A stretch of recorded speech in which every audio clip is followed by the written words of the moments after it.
स्वागत नहीं करोगे आप हमारा?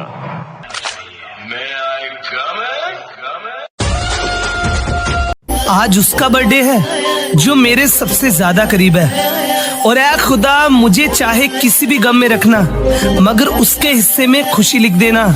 मुझे चाहे पूरी उम्र रुलाना, मगर उसके लबों पे हमेशा के लिए हंसी लिख देना।